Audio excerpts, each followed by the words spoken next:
All right, so we were talking off camera a moment ago about some of the big issues that exist in the country. One of them is clearly job creation, and this sort of question of whether the technology companies that exist today can either be the source of many jobs or can help enable people to connect with the jobs that exist. Yep, so I think one of the key things, classically people worry about the productivity that comes from technology because it reduces the number of jobs.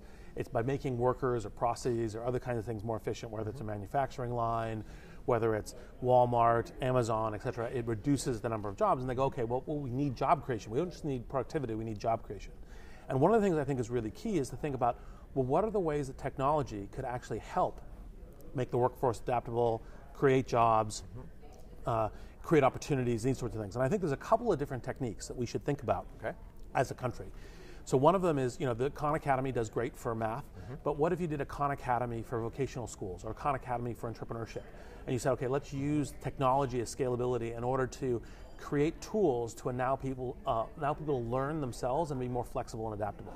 LinkedIn obviously does this because part of the whole idea is how do you connect with people in order to find the right kinds of, like a group that you can assemble around an idea and then actually create a new kind of company, a new service offering, these sorts of things.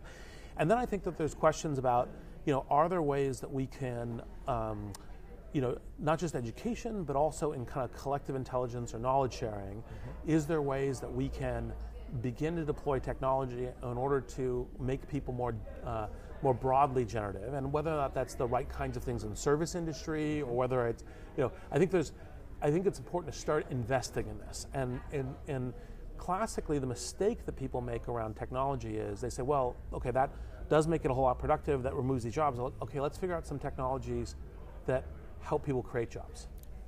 Any more examples of those? I mean, we can think about this collection of mobile, local, social, the devices in people's hands. Well, so I think some of the stuff that you see, I mean, look, this is very all early days, but like some of the things that you see with companies like GigWalk or Coffee and Power or these kinds of things, TaskRabbit, these kinds of things that are going, okay, we're creating a local marketplace where people can actually be available through their mobile phone in order to be, hey, is there work here that needs to be done, or is there work, 2 blocks away, or a little task right now?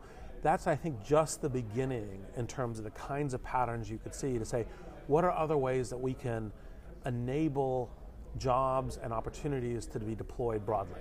And obviously with LinkedIn, I didn't want to have the civic call to be this is how LinkedIn can do this, but powering from the grassroots up of enabling everyone to take individual control of their own economic destiny, of reaching out and finding people, figuring out what skills and all the rest of that, that's really key.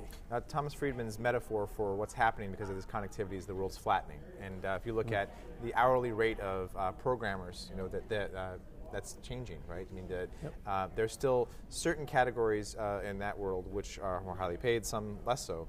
If you farmed out lots of tasks, what's to stop those networked jobs, those opportunities, from being done in many other places where the rate could be much lower? Well, there's certainly nothing to prevent that in some piece. In the world flattening, that's another piece of technology which then makes jobs distributed. But for example, if they're local, right, like part of the whole thing with like GigWalk and Coffee and Power, it's like, okay, Coffee and Powder, I want a burrito. Like, will someone go buy me a burrito right now? Well, that can't be farmed out. GigWalk, we want pictures of Market Street, right? And we want a picture, we want copies of every menu of every restaurant along Market Street. Those kinds of things are inherently local, and so that's an area where like kind of mobile technology says, these are the kinds of jobs that we need to do in this local region, and that is, by definition, local. And last question, because I know that you've got to get up to stage in a moment. Last time I heard 14 million unemployed and maybe close to 3 million openings. There seems to be a mismatch there. What can LinkedIn data tell us about that? And if people are trying to figure out how to get back to work, what resources can they leverage in there?